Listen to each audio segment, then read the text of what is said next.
BBC4 Collections, specially chosen programmes from the BBC archive. For this collection, Sir David Attenborough has chosen documentaries from the start of his career.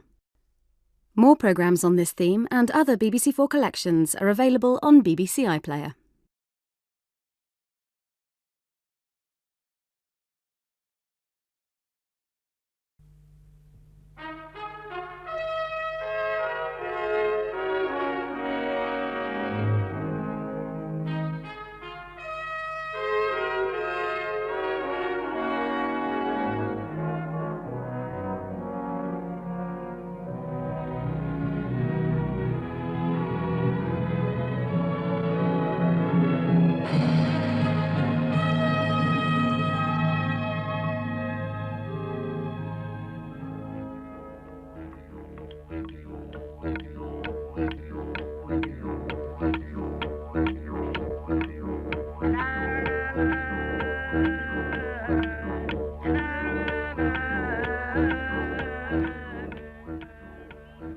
This placid stretch of water, starred by a few white water lilies, is what's known in this part of the world as a billabong, from which you'll guess that we're in Australia. If you travel about 80 miles in that direction, you come to a small cattle station. But you'll have to travel for over 100 miles in pretty well any other direction before you'll find another white face. I asked one of the men in the cattle station what the country was like ahead, and he said, she's harsh. Well, she is harsh. Away from these lagoons and swamps, the country is dry and waterless, covered with nothing but gum trees and pandanus palms and hot, dry rock. Behind me, you can hear the voices of over 250,000 geese. And not just ordinary geese either, for those geese over there are among the rarest geese in the world. They're the magpie geese, and it's the magpie geese that have brought us here. Beyond these eucalyptus trees, the huge swamp begins that is the magpie geese's home. And on the edge of it, we've built a small hide, and during the past week or so, we've been sitting in that hide, watching the geese and the other enormous flocks of water birds that have come here during the dry season to feed. During much of the day, it's extremely difficult to get a clear view of the geese, for not only are they very nervous and easily scared, but most of them are way out in the middle of the swamps, feeding among the tall, reedy grass, and you can see little more of them than their heads and necks.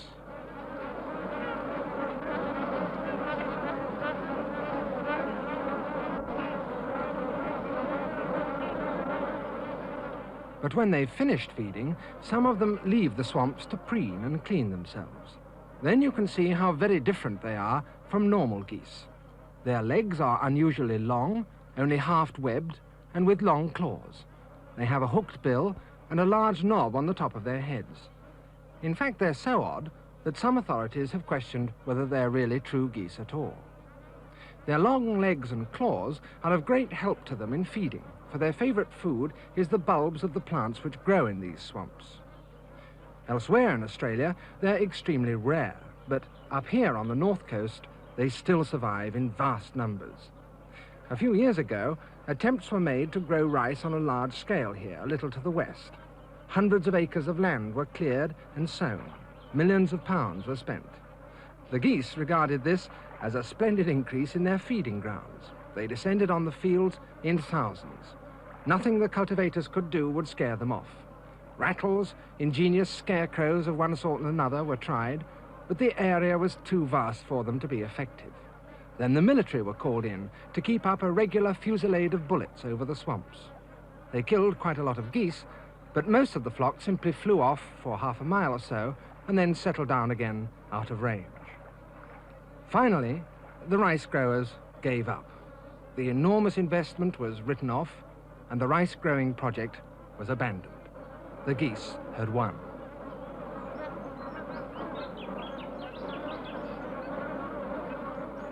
There are many other things to see here, as well as the magpie geese. In a few weeks' time, when the rains come, much of this country will be underwater and totally impassable. But just now it's so dry that huge fires continually rage through the bush, clearing areas of grass and blackening the tree trunks. But even in such a scorched area as this, so recently swept by fire, there are still interesting creatures to be found.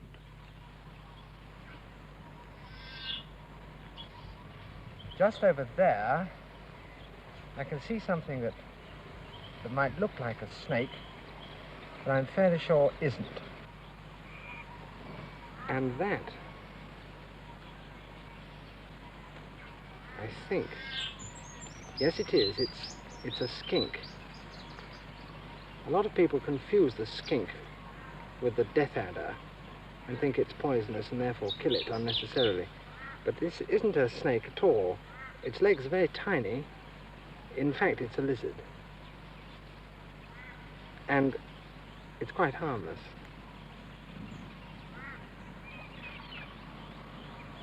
They shouldn't give me any trouble at all when it comes to picking him up.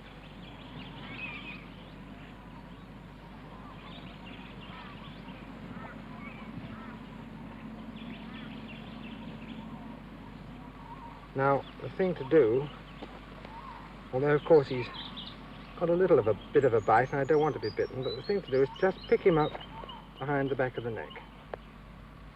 Like so. There you are. And a rather nice beast too. He's, oh, whoops. What a nice, he's got a blue tongue, hence his name, naturally, the blue-tongued skink. But a very nice creature.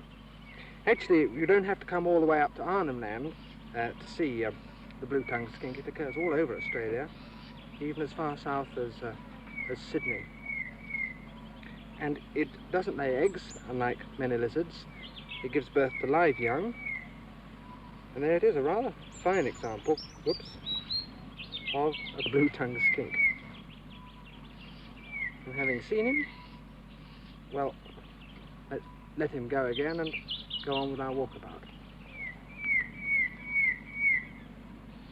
Go on.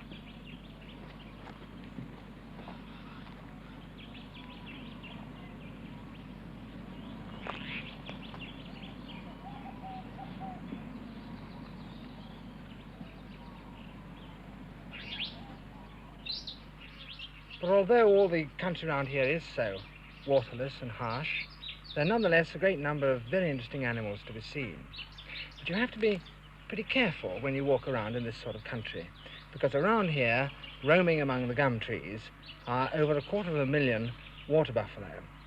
They're not truly Australian animals. They come from Asia, but they were introduced here over 100 years ago as beasts of burden, and since then they've increased enormously in numbers and they've gone wild. Indeed, they have the reputation of being extremely dangerous, even though they're supposed to be docile back in their true home in Asia. When we were in Darwin, the main town in the Northern Territories, people were continually telling us how dreadfully dangerous these things were.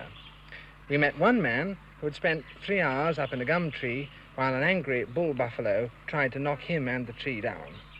We met another man who had just come out of hospital after spending 3 weeks there with 6 broken ribs and a badly gored side, who had been just walking in the bush when, without notice, a bull buffalo charged him and knocked him down. He only got away by seizing the beast's huge horns and twisting his neck until he went away. We even heard of a woman who was knocked down and who got away by stroking the beast's muzzle and saying, "There, there, old thing, it's all right," until eventually the beast went away. But even so, she was pretty badly hurt. So we felt that we had to get some pretty good advice on how we should behave in this sort of bush, just in case we did come across buffalo and they looked rather angrily at us.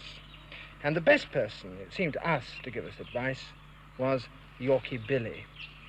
Yorkie's camp is just half a mile up the lagoon that way, and Yorkie has spent all his life as a buffalo hunter. Yorkie said that buffalo were very unpredictable beasts.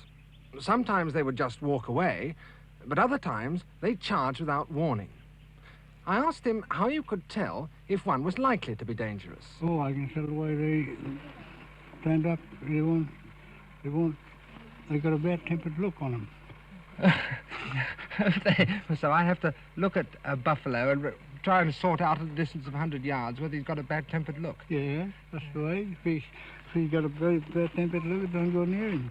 How close is it safe to approach? How close? Mm. Within about 50 or 60 yards. Not closer than that? Not closer than that. And supposing, what advice would you give me when I'm walking around this bush? Do you reckon it's safe for me to walk through the bush? Oh, it is safe, but be careful. See where you're going. Don't walk onto a sleeping buffalo while he's asleep or while he's feeding. Just. But that's all they do, sleep and feed. Oh, well, just go around them till they sleep. In particular, don't walk in long grass. No. That's where the buffaloes are camped for the daytime. I see.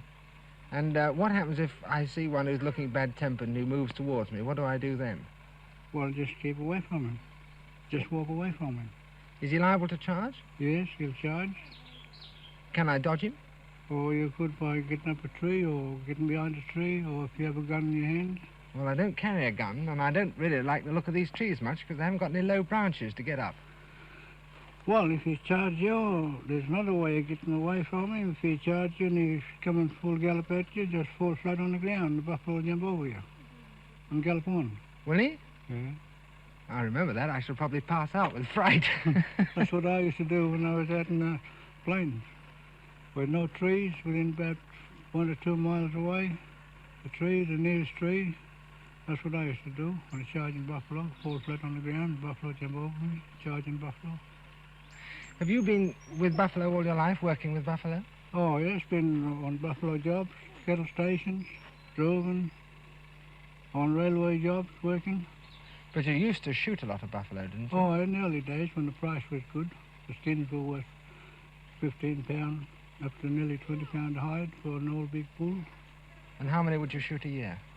Or perhaps a couple of thousand, according to the license we issued to the buffalo shooters to shoot a couple of thousand a year.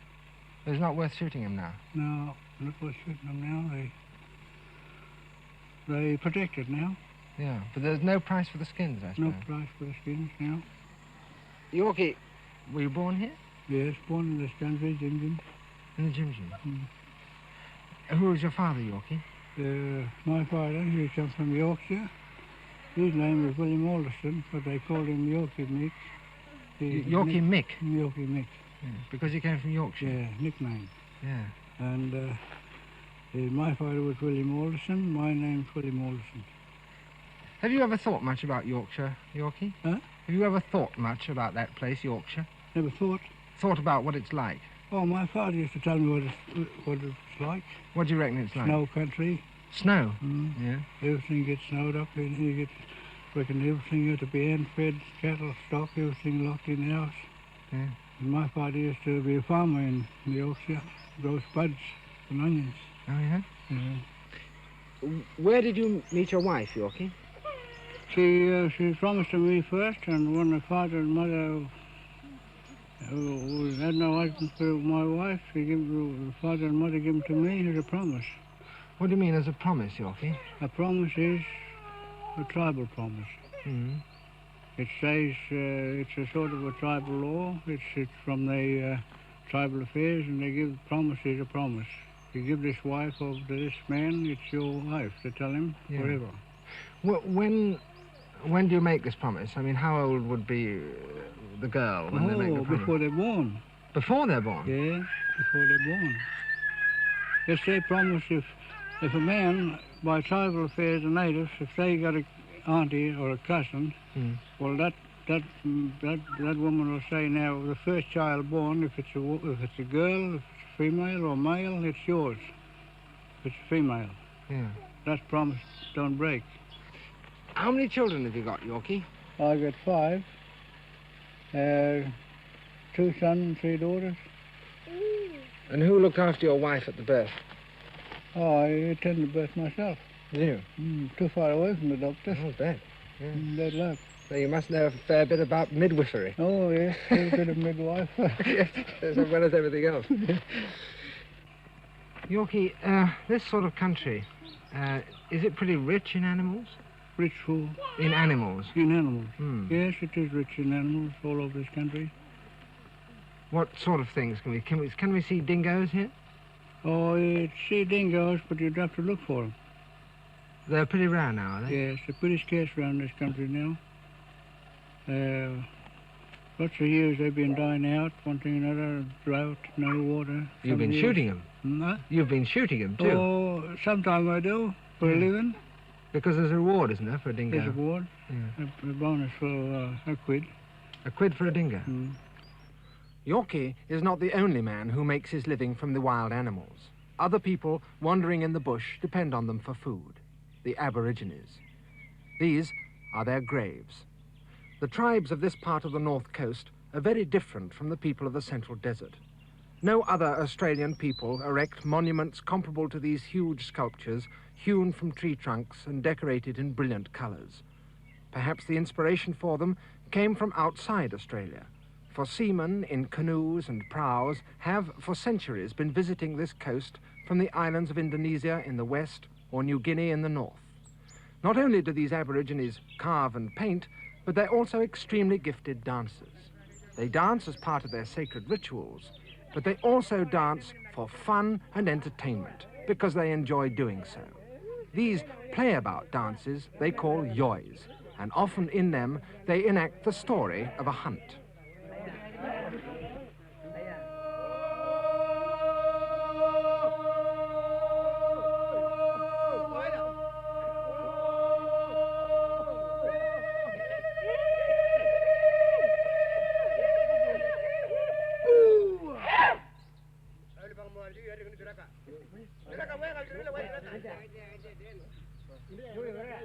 This is the kangaroo yoi, a mimed drama portraying the killing of a kangaroo. It's full not only of suspense, but of comedy. Their most skillful dancer, whose talent for realistic mime and unpredictable humour is keenly appreciated by the audience, plays the part of one of the kangaroos that eventually will be slain by the hunters. His hair is dyed bright red with henna, and slung round his neck he wears an ornamental ball of goose feathers.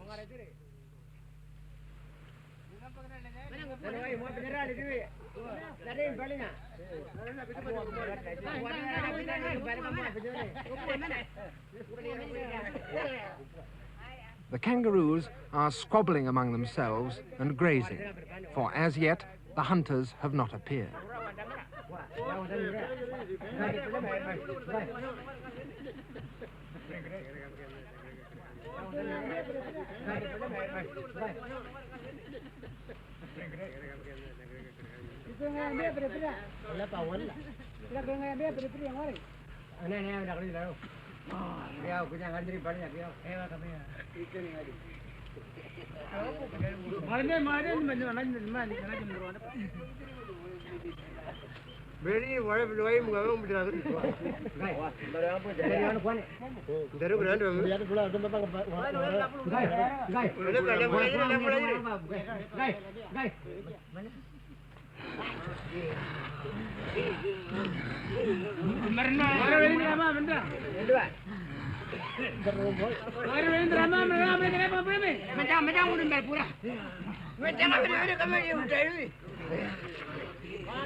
These people hunt not only kangaroos, but also magpie geese.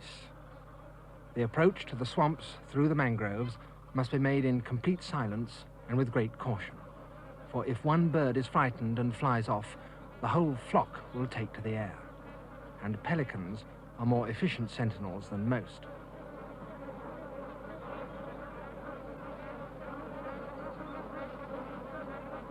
The hunter uses a spear thrower to give additional force to his spear.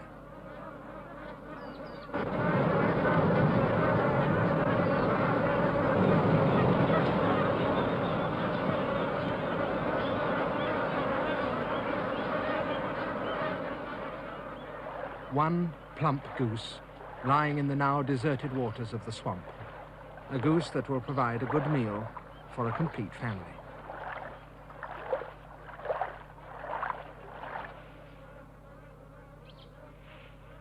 We too spent a great deal of time wandering in the bush that fringes the swamps, trying to catch sight of the other creatures that are attracted here by the open water. Our attention was caught by these little pygmy geese. I glanced up, and there on the opposite bank stood a dingo. This was a real stroke of luck, for after all, Yorkie had been very doubtful of our chances of seeing one. We stood stock still while he stared fixedly in our direction. Whether he was looking at us or the birds on the lagoon, I didn't know. It was fortunate for him that Yorkie was not with us, for if he had been, the dingo would not have been able to trot away like this. The dingo is something of a mystery. He was certainly here long before Europeans came to Australia. It's thought that he arrived in the canoes of the ancestors of the Aborigines when they first came to this country thousands of years ago. But exactly where his original home was, no one knows. But we had still failed to find our main quarry, the buffalo. This egret, standing on the edge of the swamp, however, was a good sign, for egrets spend a great deal of their time around the buffalo herds, collecting the insects thrown up by the buffalo's hooves and picking ticks and flies from their hides. And there they were, far out in the swamps, wading up to their knees in water, with egrets riding on their backs. They were nearly a quarter of a mile away, and we were filming them with telephoto lenses, so there was no danger of being charged. But on the other hand, our view of them was not a very good one, for the heat was so intense that the air over the swamps quivered and danced, and we couldn't get any closer to them across the swamps, even if we'd wanted to. Everywhere they went, the egrets followed them. The cattle egret is really a bird of Africa and Asia, and no one quite knows when or how it got to Australia. As it occurs nowhere else in the world except in association with cattle of one sort or another, it's unlikely that it got here before the buffalo, and they've only been here for about 100 years. Some 30 years ago, no one had recorded a cattle egret in Australia. In fact, an attempt was made to introduce them into Western Australia in the hope that they would clear the local cattle of ticks. 18 birds were imported, but they all died, and it was thought that the experiment was a failure. Then a naturalist suddenly discovered that there were great flocks of egrets up here in the Northern Territory. Were they descendants of the original introduction, or had they got here by themselves by way of the Indonesian islands? No one knows. As the heat became more intense, the buffaloes began to wander off into the bush. The only way to get a better view of them was obviously to follow them. The herd was scattered throughout the trees. Every time I saw one, I remembered what Yorkie had said, and I must admit I found it very difficult to decide whether they had a bad or a good-tempered look on them. All of them looked rather surly to me, but none of them stayed long.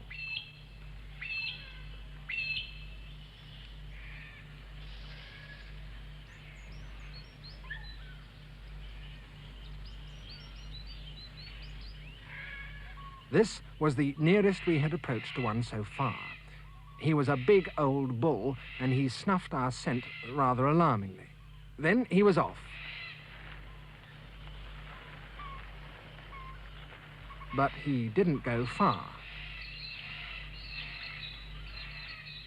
His faithful egret settled once more on his back, and then he began to circle us at a distance of about 20 yards. What did he want? He was certainly well aware of our presence. Was he one of the peaceful ones, or one of those that Yorkie had called cranky and bad-tempered?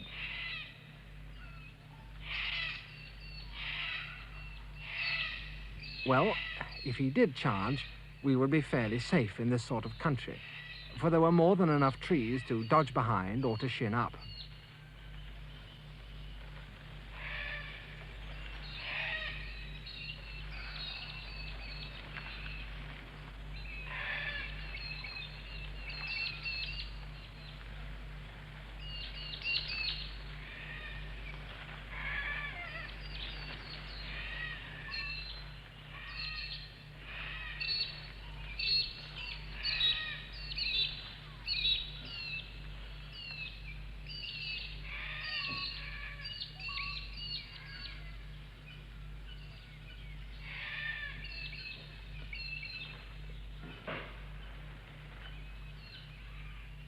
Slowly and disdainfully, he walked around us, and eventually he just stalked away. But we still wanted to see the large groups of buffalo that we had heard about, and the place to do that was not in the bush. Out here on the open plains, we should be seeing big herds of buffalo. Whereas it was hot enough in there, though, in the shade of the gums, out here it really is baking hot. The sun's beating down on these flat open plains. And if I'd been a traveller walking for perhaps a week with very little water, well, I should be looking over there, and I should think probably that that was a wide, cool lagoon full of water with trees mirrored in its surface. In fact, it's nothing of the kind. It's a mirage, an optical illusion caused by this great burning, beating heat. And over there, there's nothing but scorched mud, and there's no water and no trees.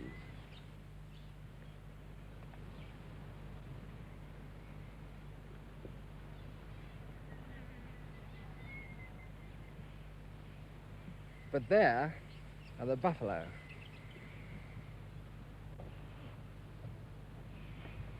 A herd several hundred strong, a really impressive sight. They had gathered around the last shrinking waterhole on the plains to drink and to wallow in the mud. Approaching these was going to be a little more difficult. Slowly, we advanced towards them until we were close enough to get a really good view of the cows with their calves. They looked amiable enough, and we went a bit closer.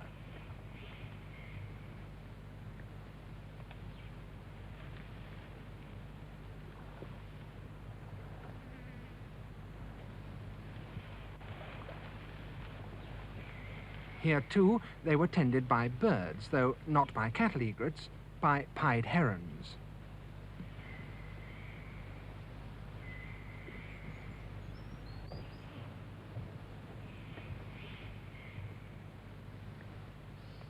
But then they decided that we had come rather too close for their liking, and a large group of them advanced towards us rather threateningly.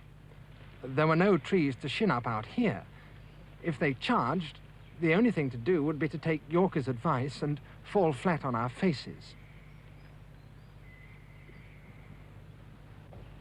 By and large, it seemed better to take the offensive ourselves.